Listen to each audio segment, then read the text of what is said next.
Breaking news. పశ్చిమాసియా భగ్గుమంటుంది. యుద్ధ భయంతో ఇరాన్ ప్రజల్లో వణుకుపుడుతోంది. దీంతో ఇరానియన్లు చాలామంది వలసపోతున్నారు. యుద్ధ సైరన్లు, బాంబుల మోతతో ప్రజల్లో భయాందోళన కొనసాగుతోంది. దీంతో టెహ్రాన్ను లక్షలాది మంది ప్రజలు వీడుతున్న పరిస్థితి కనబడుతుంది. నగరం బయట రహదారులపై కిలోమీటర్ల మేర ట్రాఫిక్ జామ్ కొనసాగుతున్న పరిస్థితి. కార్లలో కుటుంబంతో సహా తరలిపోతున్నారు. టెహ్రాన్పై ఇజ్రాయెల్ భీకర దాడులు కొనసాగిస్తుంది. ఇంధన సరఫరా క్షేత్రంతో పాటు కీలక స్థావరాలపై దాడులు చేస్తుంది. అలాగే సాధారణ పౌరులు టెహ్రాన్ను వీడాలంటూ ఇజ్రాయెల్ హెచ్చరికలు జారీ చేస్తుంది. దీంతో రాబోయే రోజుల్లో మరిన్ని దాడులు చేస్తామంటూ కూడా కీలక ప్రకటన చేసింది ఇజ్రాయెల్. ఈ హెచ్చరికల నేపథ్యంలో ఒక్కసారిగా ఇరాన్ రాజధాని టెహ్రాన్ను వేలాది మంది ప్రజలు వీడుతున్నారు. టెహ్రాన్లో దాదాపు 9 మిలియన్ల ప్రజలు, అంటే దాదాపు 90 లక్షల మంది జనాభా ఉన్నారు. ఒక్కసారిగా నగరాన్ని వీడుతుండడంతో గందరగోళ పరిస్థితులు నెలకొన్నాయి. మరోవైపు టెహ్రాన్లోని మసీదులు, పాఠశాలల్లో ఆశ్రయం ఉండాలంటూ ప్రజలకు ఇరాన్ సూచిస్తోంది. అయినా ప్రభుత్వం మాట లెక్క చేయట్లేదు. ప్రజలు ఇతర ప్రాంతాలకు తరలిపోతున్న పరిస్థితులు కనబడుతున్నాయి. ఒకసారి మీరు చూస్తున్న దృశ్యాలు ఇరాన్ రాజధాని టెహ్రాన్ నుంచి వందలాది సంఖ్యలో వాహనాలు కిలోమీటర్ల మేర బారులు తీరిన దృశ్యాలు ప్రస్తుతం ఇరాన్లో సర్వసాధారణంగా మారాయి. ఇజ్రాయెల్ భీకర దాడుల నేపథ్యంలో ఒక్కసారిగా ఇరాన్ వాసులు ఆ దేశం నుంచి తరలి వెళ్తున్నారు. పక్క దేశాలకు లేదా సురక్షిత ప్రాంతాలకు టెహ్రాన్ వీడి అక్కడి నుంచి వెళ్తున్నట్టుగా మనకు ఆ దృశ్యాలు కనబడుతున్నాయి. సోషల్ మీడియాలో ఈ వీడియోలు ఇప్పుడు చక్కర్లు కొడుతున్నాయి. వందలాది సంఖ్యలో కార్లు, అలాగే వాహనాలు. ఒకసారి ఆ దృశ్యాలు చూడండి. రాత్రిపూట ఇరాన్లో వాహనాల బారులు తీరి ఏ రకంగా ఆ వాహనాలు వెళ్తున్నాయి ఒకసారి మనం చూస్తే కనుక అంతరిక్షం నుంచి బహుశా ఏదో వెలుతుర్ల మిరుమిట్లు గొలిపినట్టుగా కనబడుతున్న ఆ దృశ్యాలన్నీ కూడా కార్లకు సంబంధించిన దృశ్యాలు. ఇరాన్లోని వాహనాలు వేలాది సంఖ్యలో రోడ్లపై పరుగులు పెడుతున్నాయి. ఒక్కసారి ఆ దృశ్యాలు చూడొచ్చు. ఇరాన్ రాజధాని టెహ్రాన్ నుంచి సురక్షిత ప్రాంతాలకు ప్రజలు వెళ్తున్న దృశ్యాలే ప్రస్తుతం మనం బిగ్ టీవీ స్క్రీన్పై ఎక్స్క్లూజివ్గా చూస్తున్నాం. ఇజ్రాయెల్ ఇరాన్పై భీకర దాడులు చేస్తుంది. ఈ నేపథ్యంలో ప్రధానంగా ఆయిల్ స్టేషన్లు, అలాగే ఇక సైనిక కార్యాలయాలు, అణుస్థావరాలపై భీకర దాడులు కొనసాగిస్తుంది. ఈ నేపథ్యంలో కొన్ని చోట్ల జనావాసాలపై కూడా మిసైళ్లు, డ్రోన్లతో విరుచుకుపడుతున్న పరిస్థితి. ఈ నేపథ్యంలో ప్రాణభయంతో ప్రజలు పరుగులు పెడుతున్న దృశ్యాలు, అలాగే వేల సంఖ్యలో కార్లు ఏ రకంగా ఇతర ప్రాంతాలకు తరలి వెళ్తుంది ఒకసారి ఆ దృశ్యాలు మనం చూడవచ్చు. ముఖ్యంగా చమురు క్షేత్రాలకు పెట్టింది పేరైన ఇరాన్ ఇప్పుడు పూర్తిగా ఆ చమురు నిల్వల కేంద్రాలపై ఇజ్రాయెల్ భీకర దాడులు చేస్తుంది. ఒకసారి ఆ దృశ్యాలు చూడండి. ఇరాన్ నుంచి టెహ్రాన్ నుంచి, ముఖ్యంగా రాజధాని టెహ్రాన్ నుంచి వేల సంఖ్యలో జనాలు వలసపోతున్న దృశ్యాలే ప్రస్తుతం మనం చూస్తూ ఉన్నాం. ఇక ఇజ్రాయెల్ మరిన్ని హెచ్చరికలు జారీ చేసింది. టెహ్రాన్లోని ప్రజలు సురక్షిత ప్రాంతాలకు తరలి వెళ్ళాలి, మేము మరిన్ని దాడులు చేయబోతున్నామంటూ ఇజ్రాయెల్ హెచ్చరికలు జారీ చేసిన నేపథ్యంలో ఇక ఇరాన్ ప్రజలు ప్రాణాలు కాపాడుకునేందుకు అక్కడి నుంచి బయలుదేరి వెళ్తున్నారు. ఒకసారి చూడండి. భారీ సంఖ్యలో వాహనాలు, కిలోమీటర్ల మేర క్యూ లైన్లలో ట్రాఫిక్ జామ్. పూర్తిగా ఏ రకంగా ఇరాన్ రాజధాని టెహ్రాన్ నుంచి వందల సంఖ్యలో వాహనాలు, అంతటి భారీ ట్రాఫిక్. ఒకసారి మనం చూడొచ్చు ఆ దృశ్యాలు ఎక్స్క్లూజివ్గా బిగ్ టీవీ స్క్రీన్పై చూస్తున్నాం. అలాగే రైల్వే స్టేషన్లో, ఎయిర్పోర్ట్లో మనం చూస్తున్న దృశ్యాలు ఎయిర్పోర్ట్ సంబంధించినవి. టెహ్రాన్ రాజధాని ఇరాన్ రాజధాని టెహ్రాన్ నుంచి విదేశీయులు కూడా దేశం విడిచి వెళ్లేందుకు ఇరాన్ కొన్ని ఆంక్షలు సడలించింది. అలాగే ఎయిర్పోర్ట్లో కూడా విపరీతమైన రద్దీ నెలకొంది. ఇటు ప్రపంచ దేశాలన్నీ కూడా తమ పౌరులు అప్రమత్తంగా ఉండాలంటూ సూచిస్తున్న నేపథ్యంలో ఇరాన్ను విడిచి ఇప్పటికే అమెరికా రాయబార కార్యాలయం నుంచి చాలామంది ఖాళీ చేశారు. అటు యూకే రాయబార కార్యాలయం నుంచి చాలామంది ఖాళీ చేశారు. యూకే పౌరులంతా కూడా ఆ దేశం విడిచి రావాలంటూ యూకే కోరింది. భారత్ కూడా తమ పౌరులు అప్రమత్తంగా ఉండాలంటూ సూచిస్తోంది. 10,000 మంది పౌరులు ఇరాన్ రాజధాని టెహ్రాన్లో భారతీయులు ఉన్నట్టుగా తెలుస్తోంది. వాళ్ళందరినీ కూడా సురక్షిత ప్రాంతాలకు తరలి వెళ్ళమంటూ భారత్ సూచిస్తుంది. ఒకసారి చూడండి ఆ దృశ్యాలు. కిలోమీటర్ల మేర ట్రాఫిక్. బాబోయ్, ఒకసారి చూడండి ఎంత దూరం నుంచి ఆ ట్రాఫిక్ ఒక్కసారి మీకే అర్థమవుతుంది.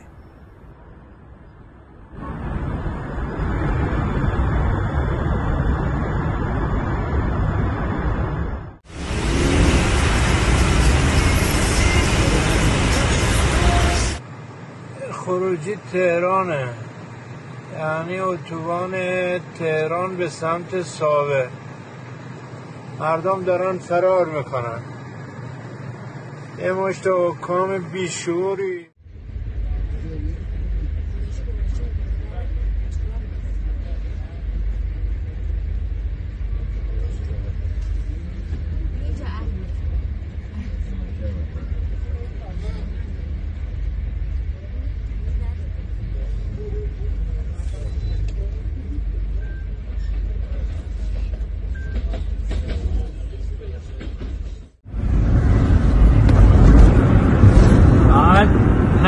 صبح ఆజాద్రాయ్ తెహరాన్ షుమాల్ చూసారుగా దృశ్యాలు. వందల సంఖ్యలో, వందలు కాదు వేల సంఖ్యలో టెహ్రాన్ నుంచి కార్లు బయలుదేరుతున్న దృశ్యాలు. టెహ్రాన్ నుంచి సురక్షిత ప్రాంతాలకు, ఇతర దేశంలోని ఇతర ప్రాంతాలకు, అలాగే ఇతర దేశాలకు కూడా వలస వెళ్తున్నట్టుగా మనకు అర్థమవుతుంది. ప్రధానంగా ఇరాన్ బోర్డర్ను ఆనుకున్నటువంటి మిగతా దేశాలకు కూడా అక్కడి నుంచి తరలి వెళ్తున్న దృశ్యాలు మనం చూస్తున్నాం. వేల సంఖ్యలో, వేలు కాదు లక్షల సంఖ్యలో, దాదాపు 90 లక్షల మందికి పైగా టెహ్రాన్లో, ఇరాన్ రాజధాని టెహ్రాన్లో నివాసం ఉంటున్నట్టుగా తెలుస్తోంది. వాళ్ళందరికీ కూడా ఇజ్రాయెల్ భారీ హెచ్చరికలు జారీ చేసింది. మరొకసారి భారీ దాడులకు ఇక తాము సిద్ధమవుతున్నట్టుగా ఇజ్రాయెల్ ప్రకటించడంతో వేలాది సంఖ్యలో ఒకసారి ఆ ప్రజలు మనం చూస్తే అర్థమవుతుంది. పెట్రోల్ బంకుల దగ్గర కూడా వేలాది వాహనాలు క్యూ కట్టాయి. అటు నుంచి హైవేలెక్కి ఒక్కసారిగా జనాలు అక్కడి నుంచి వెళ్తున్నారు. ఒకసారి దృశ్యాలు చూడండి. ఇది హెలికాప్టర్లో తీసిన దృశ్యం. ఇది మరోవైపు కిలోమీటర్ల మీద వాహనాలు ఒకసారి చూడండి ఎక్కడి నుంచి ఎక్కడ దారితీస్తున్నాయి. ఆ రౌండప్ అంతా కూడా ఒక బాక్స్లో మీరు చూస్తే కనుక దూరం నుంచి తీశారు. కొన్ని కిలోమీటర్ల మీద కంప్లీట్గా రౌండప్ అయినాయి వెహికల్స్ అన్నీ కూడా.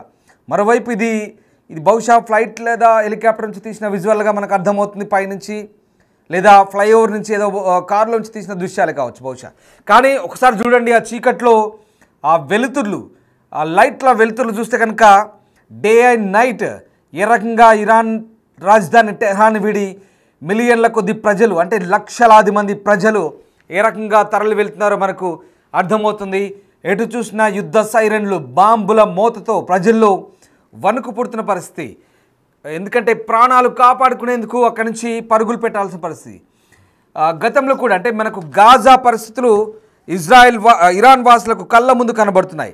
గాజాలో కూడా వెస్ట్ బ్యాంక్లో ఇలాగే వెళ్ళమని ఇజ్రాయెల్ హెచ్చరికలు జారీ చేసిన వెస్ట్ బ్యాంక్లో కావచ్చు, గాజాలో కావచ్చు పెద్దగా ఖాతరు చేయలేదు ప్రజలు. కానీ ఇరాన్ వరుస బాంబు దాడులతో ఒక్కసారిగా గాజాలో ఎంతటి ప్రాణ నష్టమో మనకు తెలిసింది. దాదాపు ఇప్పటి వేల వరకు 55,000 మంది అధికారికంగా చనిపోయినట్టుగా చెప్తున్నారు గాజా ఆరోగ్య మంత్రిత్వ శాఖ. అంతకు మించి అనధికారికంగా లక్షల్లో చనిపోయినట్టుగా చెప్తున్నారు. అలాంటి పరిస్థితులు రాకుండా, అలాంటి పరిస్థితులు తలెత్తకుండా ఇరాన్ వాసులు ఇక్కడ జాగ్రత్త పడుతుండగా తెలుస్తోంది. ముందస్తు జాగ్రత్త చర్యగా ఇజ్రాయెల్ హెచ్చరికల నేపథ్యంలో లక్షలాది మంది ప్రజలు టెహ్రాన్ విడిచి సురక్షిత ప్రాంతాల కోసం వెతుకుతున్నట్టుగా తెలుస్తుంది. ఉత్తర టెహ్రాన్లో నుంచి పొరుగు ప్రాంతమైన సాదద్, ఆజాద్ ప్రాంతం నుంచి చాలామంది వెళ్తున్నారు.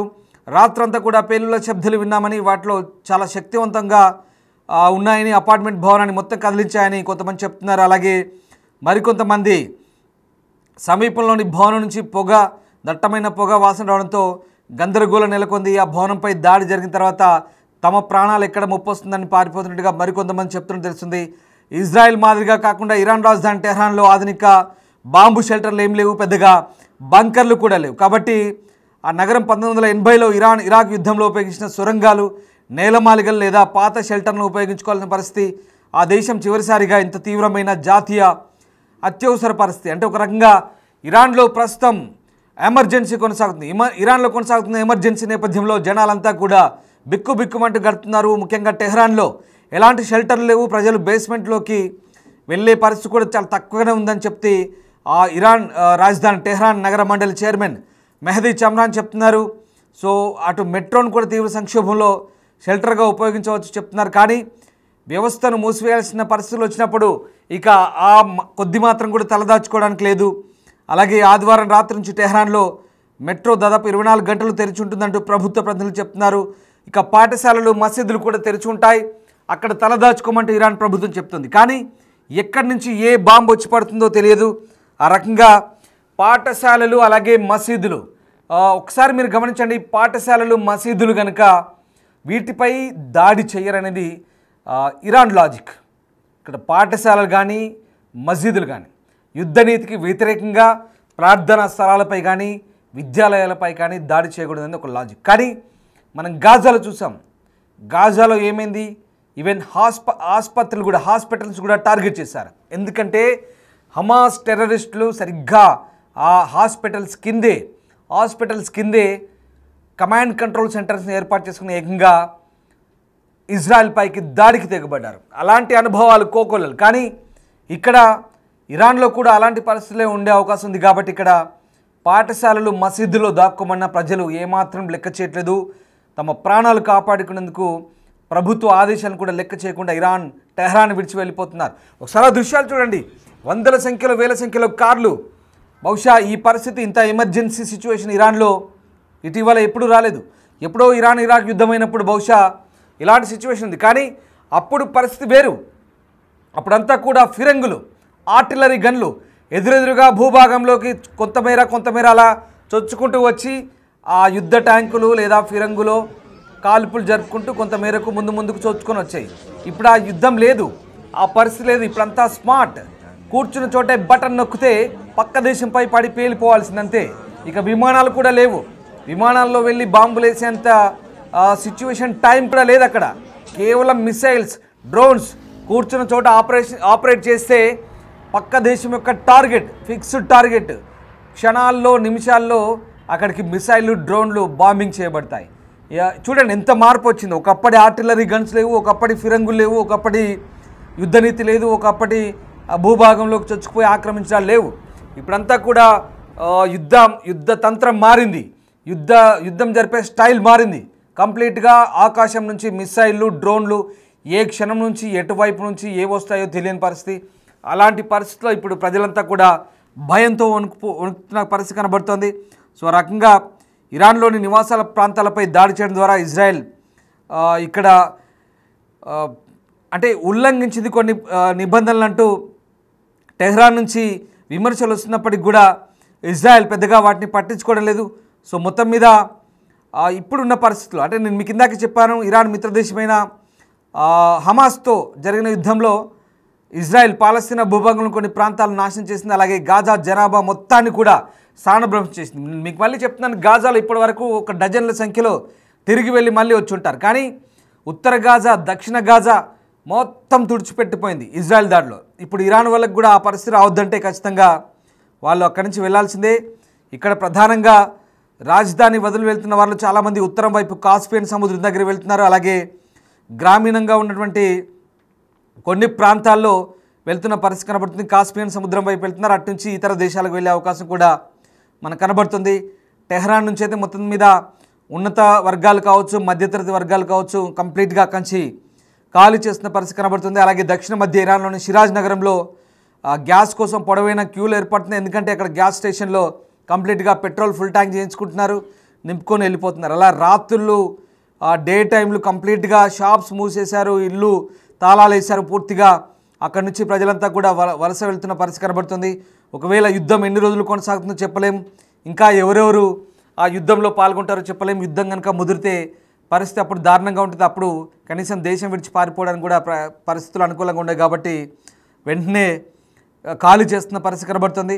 సో ఇజ్రాయెల్ కూడా మరొకసారి హెచ్చరికలు జారీ చేసిన పరిస్థితుల్లో ఇజ్రాయెల్ తన ప్రాంతీయ శత్రువుపై ప్రాణాంతక దాడులు చేసిన తర్వాత ఇరాన్ ప్రజలను ఉద్దేశించి ఒక ప్రసంగం చేశారు నెతన్యాహు. ఇజ్రాయెల్ ప్రైమ్ మినిస్టర్ నిలబడి మీ గొంతులను వినిపించనివ్వండి అంటూ అంటే అటు వాళ్ళ పౌరులను కోరుతున్నారు, ఇజ్రాయెల్ పౌరుని. అలాగే దుష్ట అణచివేత పాలన నుండి మీ విముక్తి కోసం నిలబడడం ద్వారా ఇరాన్ ప్రజలు దాని జెండా వారసత్వం చుట్టూ ఐక్యంగా ఉండాల్సిన సమయం ఆసనమైందంటూ నెతన్యాహు ఇరాన్ ప్రజలకు చెప్తున్న పరిస్థితి. అంటే ఒక రకంగా వాళ్ళ దేశ ప్రజలకు కూడా ఇక్కడ హెచ్చరికలు జారీ చేస్తున్నారు. మీరు వెంటనే ఖాళీ చేసి వెళ్ళిపోండి, పరిస్థితి అయితే చేదాటుతోంది, ఇది ఎటుకైనా దారి తీయొచ్చు అంటూ చెప్తున్న పరిస్థితి. వాస్తవానికి ఆపరేషన్ రైజింగ్ లైన్ పేరుతో ఇరాన్లోని అనేక స్థావరాలపై ఊహించని దాడులు చేస్తున్నారు. ఇరాన్ అత్యున్నత సైనిక జనరల్లు, సైనికాధికారులు, అణుశాస్త్రవేత్తలు, అలాగే ఇరాన్ మిలిటరీ చీఫ్ బాఘేరి, అలాగే Iran revolutionary guard chief IRGC chief Hosseini Salami, చాలామంది, ఒకటి కాదు ఇద్దరు కాదు, దాదాపు 10ల సంఖ్యలో టాప్ 10 కమాండర్స్ అందరినీ కూడా ఎలిమినేట్ చేసింది ఇజ్రాయెల్. అలాగే అణుశాస్త్రవేత్తల్ని ఎలిమినేట్ చేసింది. గ్యాస్ స్టేషన్లు, అణుశుద్ధి కర్మాగారాలు, ఒకటి కాదు రెండు కాదు, అసలు ఇరాన్ అంతా కూడా వణుకు పుడుతోంది. టెహ్రాన్ అంతా కూడా గజగజలాడిస్తోంది ఇజ్రాయెల్. ఇరాన్ కూడా తక్కువేం చేయలేదు, ఇరాన్ కూడా అలాగే దాడులు చేస్తుంది. టెల్ అవీవ్, ఇజ్రాయెల్ సంబంధించిన రాజధాని టెల్ అవీవ్, అలాగే హైఫా, జెరూసలేం, వాళ్ళపై వీళ్ళు విరుచుపడుతున్నారు. రకంగా పరస్పరం దాడులు కొనసాగుతుంది. కానీ ఇజ్రాయెల్ మాత్రం చాలా భీకర దాడులు చేస్తుంది. అది అంతు చిక్కని దాడులు, భయంకర దాడులు. ఇజ్రాయెల్ చేసే దాడులకు ఇరాన్ దగ్గర ఎదుర్కొనే సామర్థ్యం కూడా తక్కువే. ఎందుకంటే ఇజ్రాయెల్తో పోలిస్తే చాలా తక్కువ సామర్థ్యం ఉంది.